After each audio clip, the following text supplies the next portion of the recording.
Good morning. With the help of Hashem, we are learning Yerushalmi Chala, Perek Aleph, Halacha Gimel. We're learning today Daf Yud Aleph, and we left off on Daf Yud Aleph, Amid Aleph, 3 lines from the top of the Amid. Mahu shechayoven alechem shaloi mishum chodesh.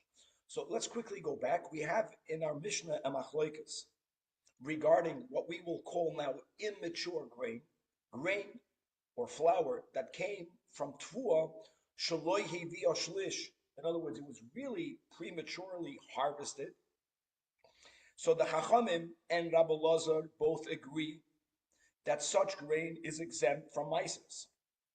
Where do we have a machlokes? The Chachamim hold, even though it's exempt from mises, it's chayav and challah. And Rabbi Lazar holds that just like it's exempt from mises, it's also exempt from challah. Okay, the first thing that we're going to have today is a discussion regarding this Tvua shaloi hivia shlish that became into flour, immature grain, whether it's included or excluded in the Isur of Chadash. This obviously is going to touch upon the machlokes, as we'll explain. The Gemara is going to tell us or explain better regarding the consensus that both the Chachamim and Rabbi Lazar hold that such immature grain is exempt from mises. We're going to bring back the din of Gereira.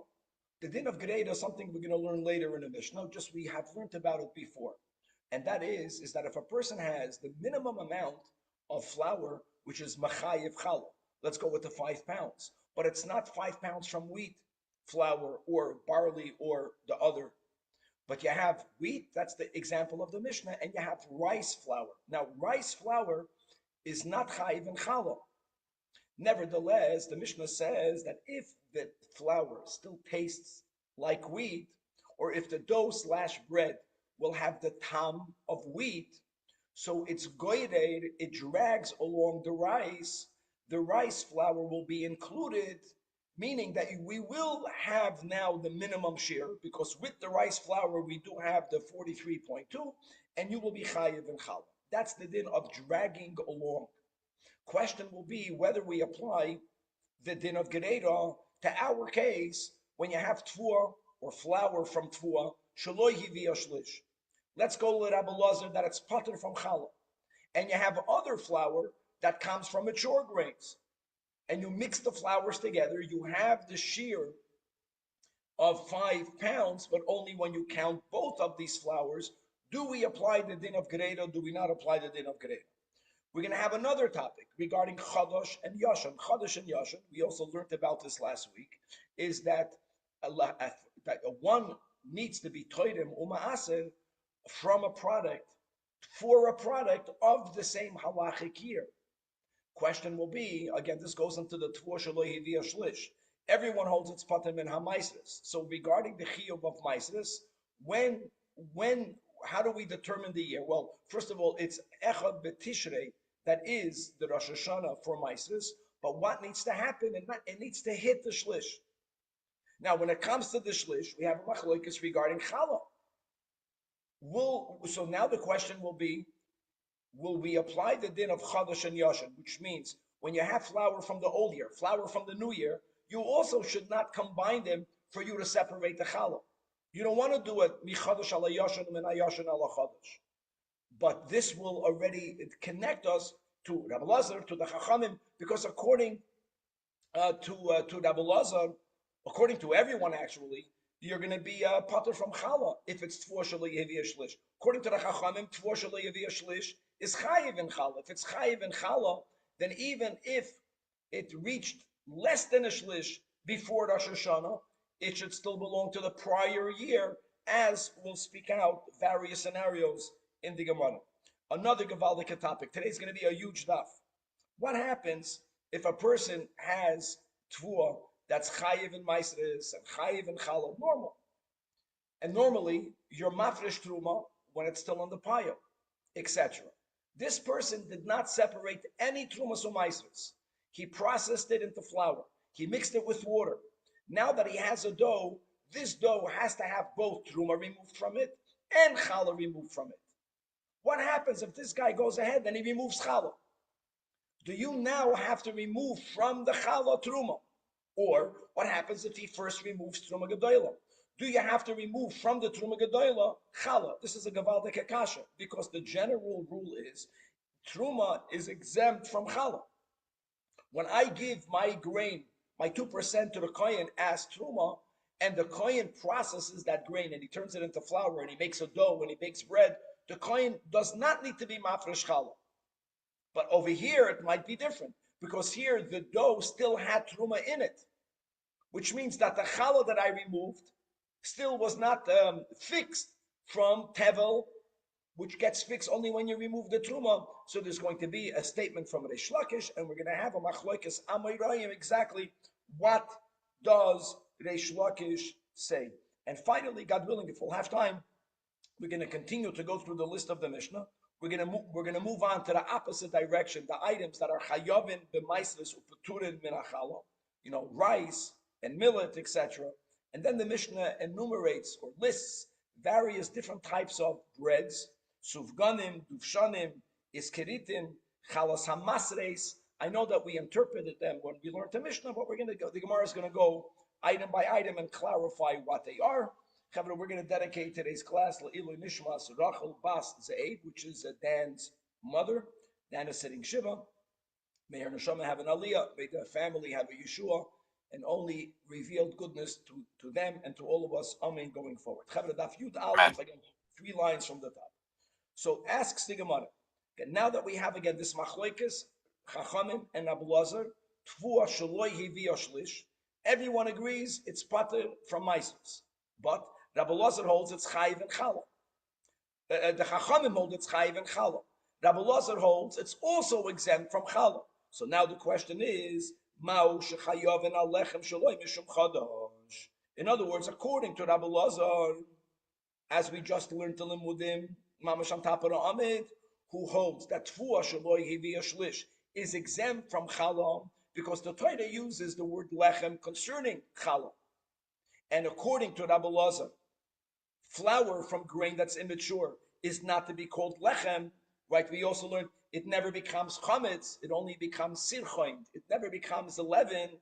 You can't fulfill the obligation of matzah. It's not lechem. Well, if it's not lechem, here's the kasha. Is it included in the isur of chadash? That's a great question. Again, the question is not lachachamim, who hold that it is lechem, that you're chayiv in challah. The question of the Gemara is l'shitas Rabbi Lazar. So Amar Rabbi Yudan, that since it says in Parshas Emor regarding the prohibition of chadash, the lechem, you're right, lechem is included, but koli means roasted kernels. Caramel means plump kernels, which would mean mature kernels.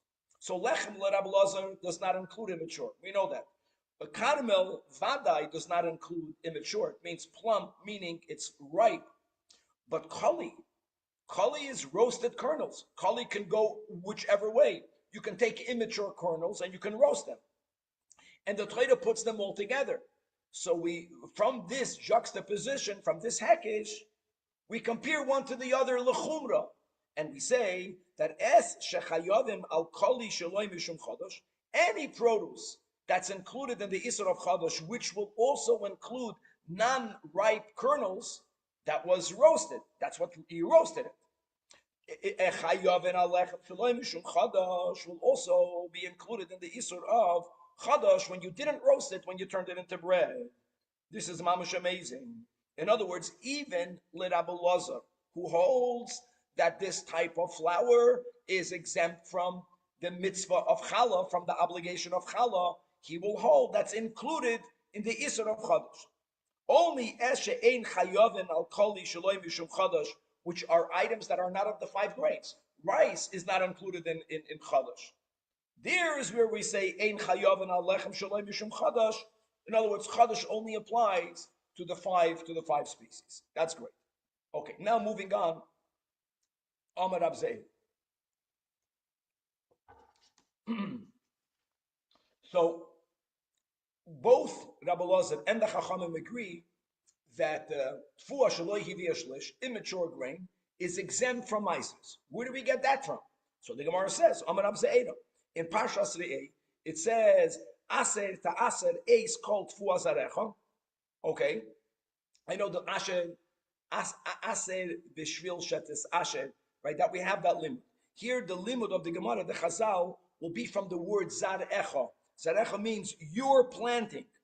So says the Gemara, only an item that if you would put it into the ground, it will actually give forth a new generation. Something that has a viable seed in it is subject to maisros. Right? Only something that if you plant it, it's going to sprout. Such an item is included in the obligation of aser ta'aser. Ta'aser means all of the maisros. Trumas or maisros. Yatsa pachis mishlish, grain that did not even reach a third prior to it being harvested, she'einoi nizra ve'einoi matzmiach, because it's very immature. And by the way, we learned the Rambam Machal writes about that. We already spoke it out way back when. That the shear of Hiviyah Shlish and the shear is what's included in the obligation of Maisros, only something that's strong enough that if you plant it or it has seeds that could be planted, they're mamish the same. By Tfuah, when does it have its own koyach to reproduce? Only from when it hits the shlish, which is a third of its maturity. And Chavra, later on in our pagination on Daf Lamed Aleph, Daf Lamed Beis, as we mentioned in our introduction, we have the law of Greira. I know we had this word in Hilchas Shabbos. Greira here, which means dragging along, the Mishnah is speaking about you have wheat flour, rice flour. Only when they are combined together do you have the minimum 5 pounds. Now, normally, you mix them. Is there bittul, beroiv, beshishim, bemeya? No. Here, the issue is, does the sum total mixture have the taste of wheat? It's amazing. The taste is the determinant. And the rule is that as long as the dough, the bread that will be made from this mixture has the taste of wheat, the rice flour is nigrar. It's dragged along after the wheat flour, and it's included in the wheat flour, and it does allow us to have the minimum share, and you'll be chayiv and challah. All right, isn't taste subjective? That's a good question. I don't think so. By the way, Kevin, you have the whole, don't forget, we got to the ratio generally of bittul, echad, b'shishim. It's also about tam. And it used to be, there was a time that Chazal never even used the ratio of 60. They would tell us to get a professional goyish cook who has a reputation on the line so we can trust him, and he should taste it. And you can ask, it's subjective. Evidently, it's not. There is a certain type of objective taste. Thank you. That's a good point. Okay, so now says the Gemara, Pshita, it's for sure, al the Rabbanon. What's the Rabbanon? They hold that what? That Tfuah shelo hiviyah shlish is potter min ha'maisros and chayiv and chala kehahon pachois mishlish she'einoi nigrar le'inyan maisros. Since it's amazing, since it's exempt from maisros, what were to happen if you have some of this grain shelo hiviyah shlish that got mixed with other grains that are mature? Could you just separate from that 2%? Now, and you didn't even mix it good. What would be the problem? The problem is that you might end up taking the 2% only from the tfuah shelo hiviyah shlish, or you might end up taking the tfuah only from that which was brought 2% shehiviyah shlish, and that's a bona fide example of you being toidem min hapatur ala chayiv or min hachayiv ala patur, which is something that you cannot do. In other words, the fact that we have in a Mishnah regarding the laws of challah, the rule of gereira, the Gemara is saying as a given, don't extend the law of gereira from maisros. Maisros and challah are two different dinim. We say it for challah, we don't say it for everything else. So vadai, when it comes to the din of maisros, that we don't use the laws of gereira. Question of the Gemara is, forget about maisros. What about the din of challah? What's my question, the din of challah, guys? Well, obviously, let's go through both Rabbi Lazar and the Chachamim. The Chachamim hold it's chayiv and challah. So the question is not the Chachamim, it's chayiv and challah. Question is the Rabbi Lazar. Rabbi Lazar says that tfuah shelo hiviyah shlish is so immature, it's patim and challah. What happens if some of that flour gets mixed with proper flour from mature grains, and together you have the shear of 5 pounds? Would we say the din of nignar? By the way, there's a detail, Kevin, that has to be understood. How do you apply the rule of taste? So, first of all, you have this whole machloikis. Rabbi Yehuda holds min b'minoy is not bottled because you always have the taste. Maybe it doesn't matter how much or how little of either one, there is the taste. Or maybe the way you make this calculation is that if they would have been two different types, would the taste still be there? However you come to the cheshbon of how much is needed for the taste, when there would be the criteria of there is the taste, do we say, since there is the taste of the mature grain, does it schlep with it the immature grain? That's the kasha. And indeed, Rab Chia bar Yosef Shoal, now this question is only al date de Rabbi Lazar, like I said, because according to the Chachamim, you don't need Gereira. According to the Chachamim, Tvua Shaloi Hivia Shlish is Chayiv and Chala in itself. Of course, you combine this and that. It's like me having two piles of wheat flour. So what? Of course you combine them. Like Ki'isa So'oires, like we had the rule in the Mishnah regarding the rice. Maybe yeah, maybe not. Maybe yeah, maybe not is rice. It's amazing. Is like a whole different type, but at least it's mature. Here, on one hand, it's the same type, but it's immature. In other words, the exclusion of immature grain should not be viewed like the exclusion of other grains. You can argue for each side, and Keminig Yerushalmi, they don't even bother to say Teiko. That's not the point. The point was just to bring up discussion. Dragging along is not one size fit all, and what is said here doesn't mean it's going to be said in any other place,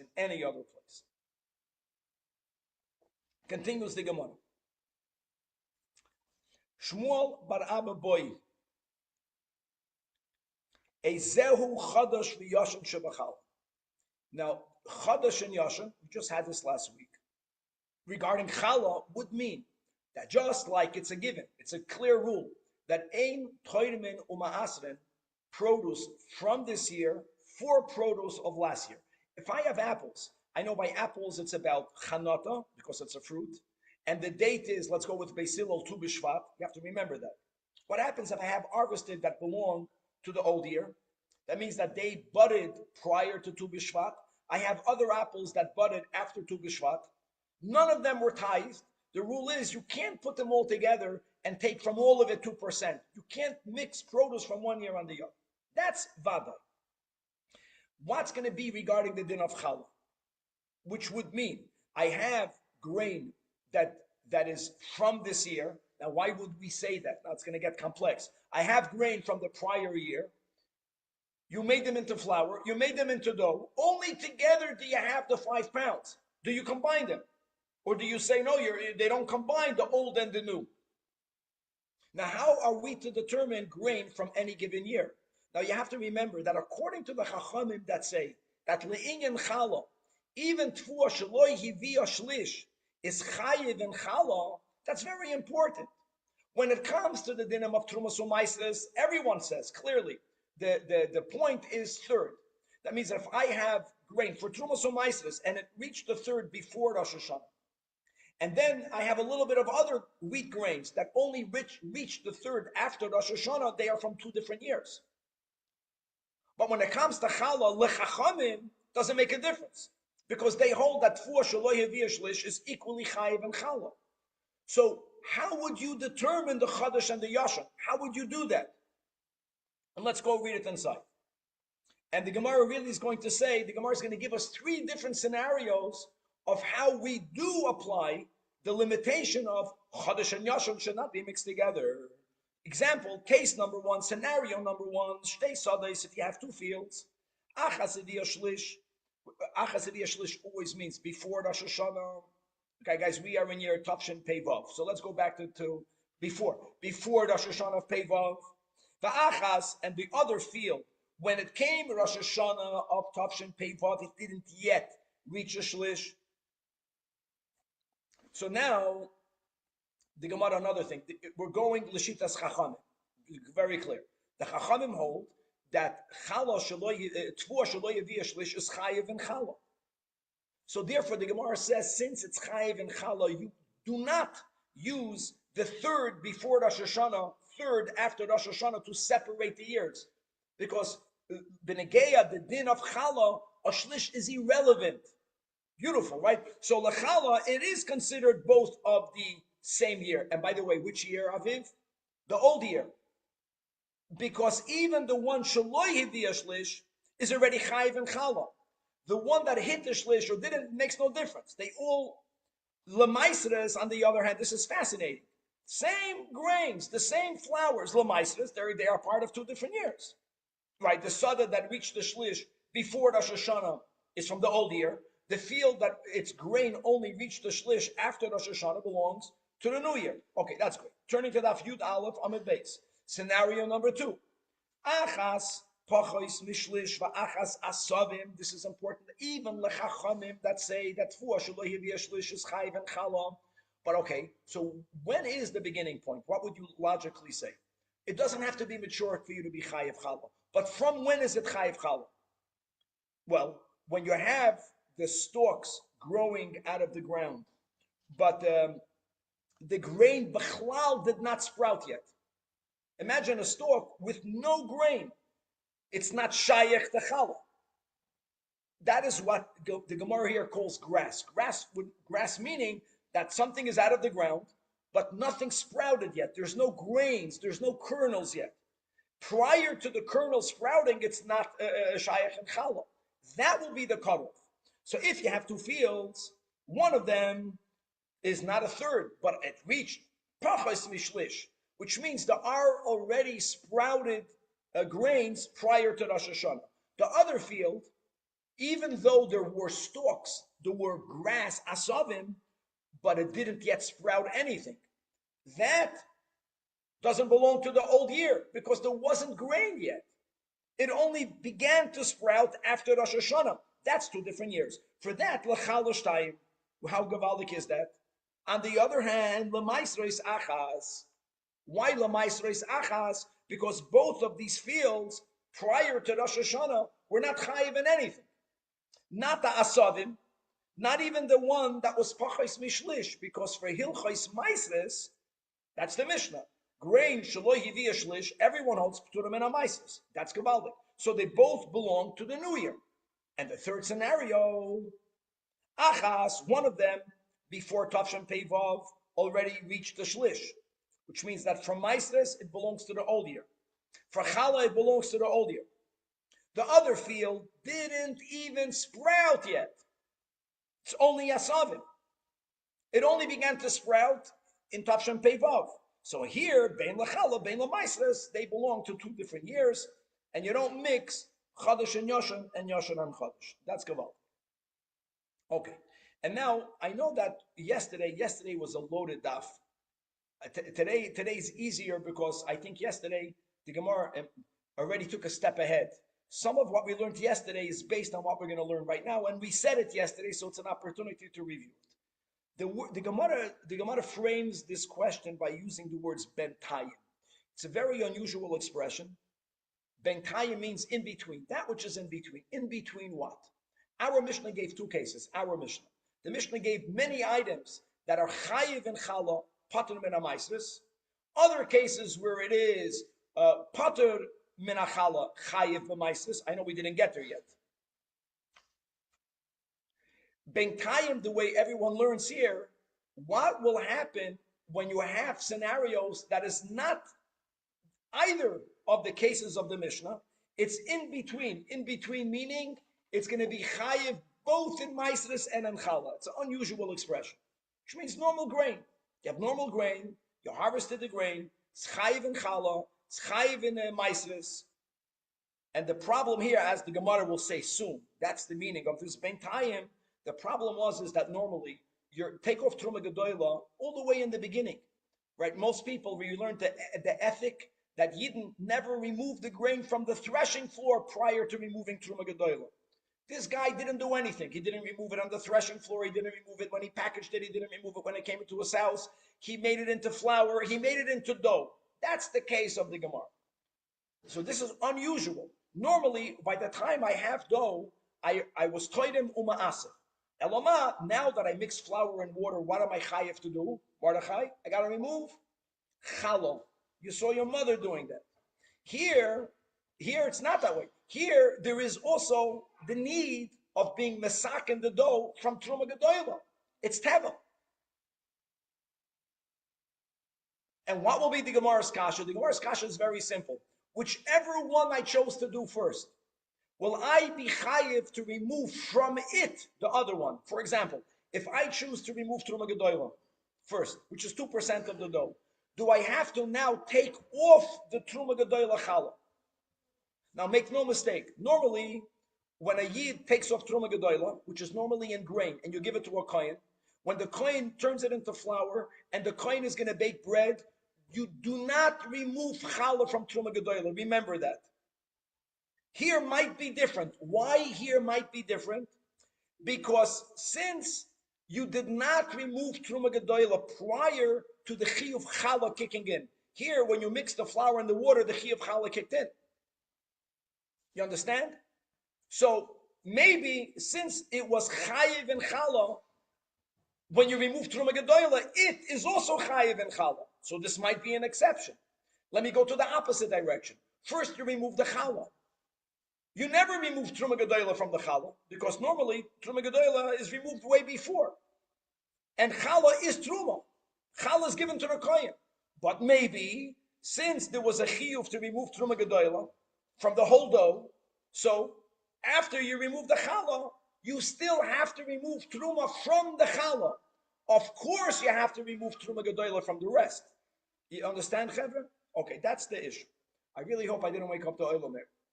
Okay, so let's read it inside. So, but the express ben tayim, the in-between cases, what will be the din?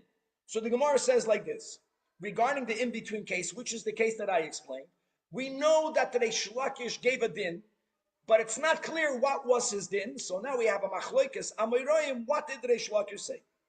Between who? Between Rabbi Yoina and Rabbi Yossi. Rabbi Yoina, b'shem Rabbi Shimon ben Lakish, says ben tayim. Kavarishoina. Kavarishoina refers to the first Mishnah in this Masechta. What was the first Mishnah? Actually, the first two Mishnahs in this Masechta. Items that are chayovim both b'maisres and in challah, which is exactly the way I explained. Which means that this version, b'shem Reish Lakish, is that whichever one you removed first will have to have the other one removed from it. You remove Truma Gedoyla first. You have to. That's an exception. You have to separate from the Truma Gedoyla challah. The kohen has to do it. The kohen gets to keep it. Doesn't matter. He has to separate from the Truma Gedoyla challah. You removed challah first. Fine. You have to separate from the challah Truma Gedoyla. Both ways. Whichever one you did, you have to do also the other one. Both chiyuvim stand. That's what the Rabbi Yoina remembers from Reish Lakish. Rabbi Yossi b'shem Rabbi Shimon ben Lakish says, no, that this in-between case is not going to be like the first dinim in the first two Mishnayos of this Masechta, in which Rabbi concludes that they are chayavim both b'maisres and in chalom, but they are going to be like the latter dinim of halacha gimel, dinim in which the latter ones we didn't even learn yet, the ones that are exempt from challah but subject to maisres. In other words, the rule is challah is never taken off from Truma Gedoyla. You never remove challah of Truma Gedoyla. So Reish Lakish says, I'll tell you what to do. If you remove Truma Gedoyla first, you do not remove challah from it. Don't. Chayavim b'maisros p'turim and challah.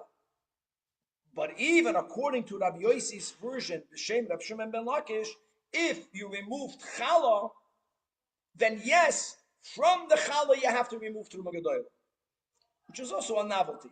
Because don't forget, guys, challah goes to the kohen. So you gave it to the kohen. So the kohen is going to remove Truma Gedoyla, he's going to keep it. Doesn't matter. When the kohen owns land, which could happen, he also removes Truma Gedoyla and he keeps it. It's not about, there are two parts of maisres. There's the hafrasha and the matana, the nesina. They don't have to travel together. It doesn't matter that, they can say in America, you're taking it from one pocket, putting it in the other pocket. We don't look at it that way. There is a mitzvah of hafrasha. The word truma means to be mafresh also. To elevate, to be mafresh.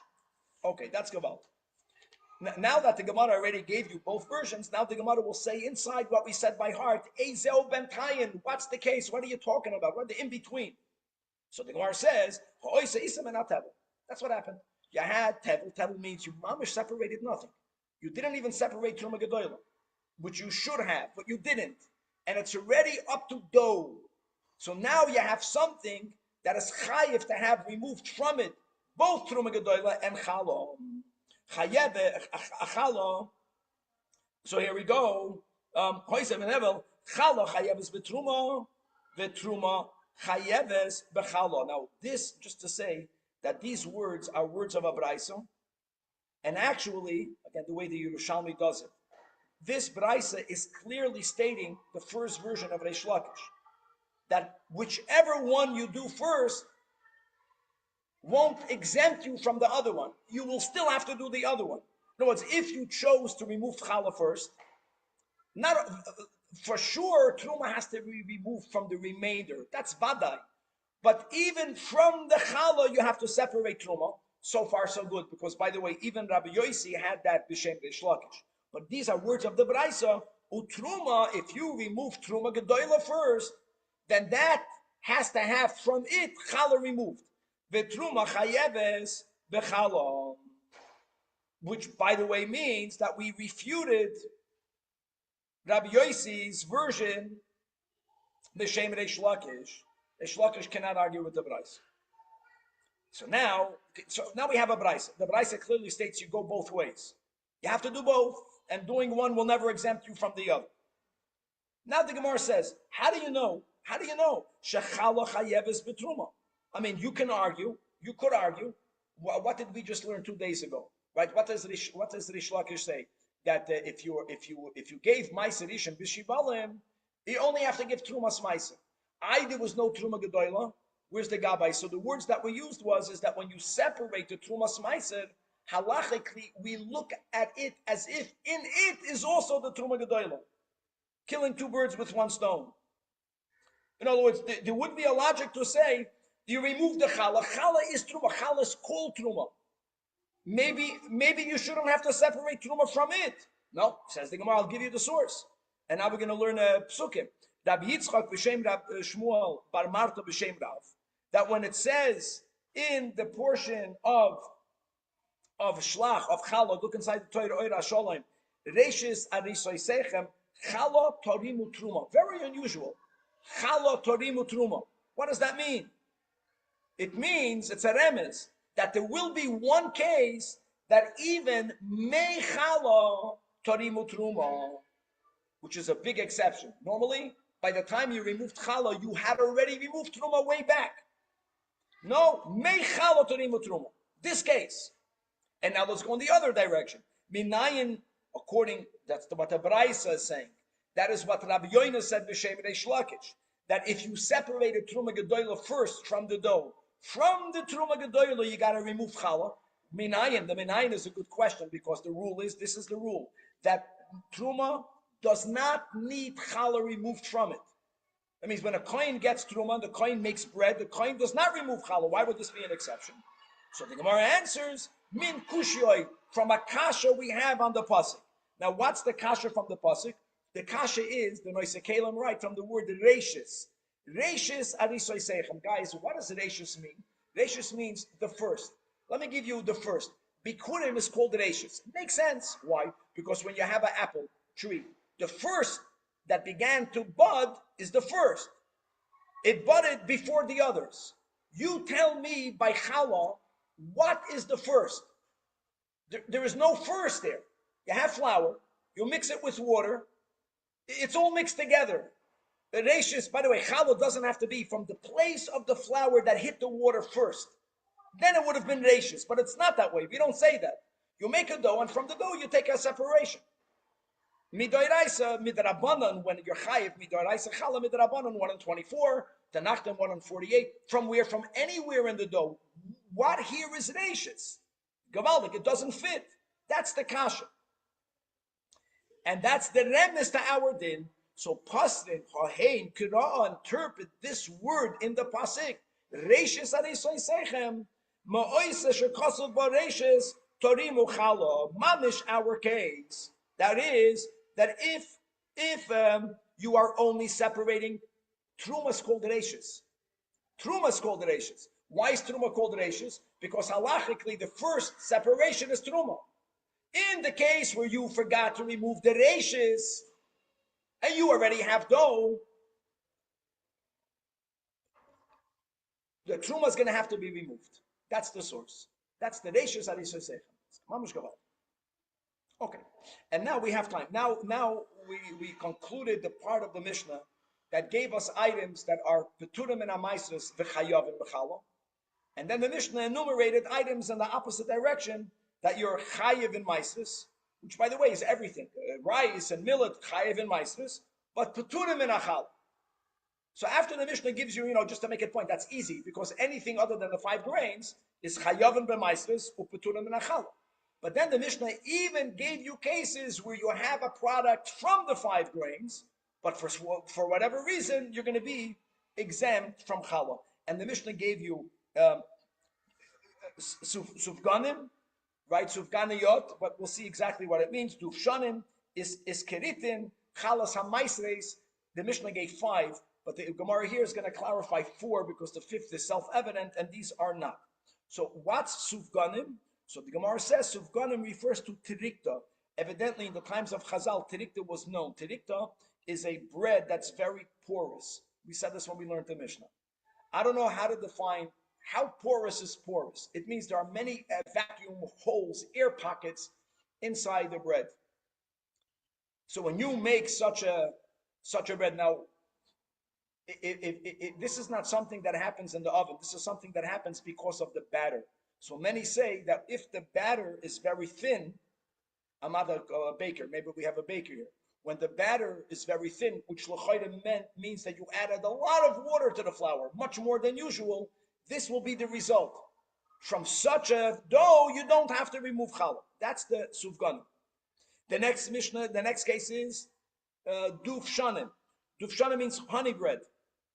So flour that was not kneaded with water, but it was kneaded with honey. Adds the Gemara, really, it refers to meligala. Meligala was the name of a bread that they had then in Israel. It was actually dough that was kneaded with both honey and milk.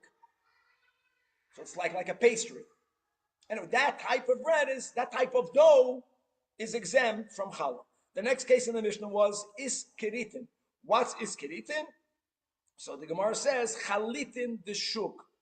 Chalitin deshuk means that the flour was scalded with boiling oil.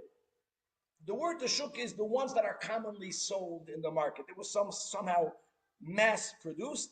Point is that you didn't properly bake it, but you scalded it in oil, and then in Daf Yud Beis, the lab will stop with this one.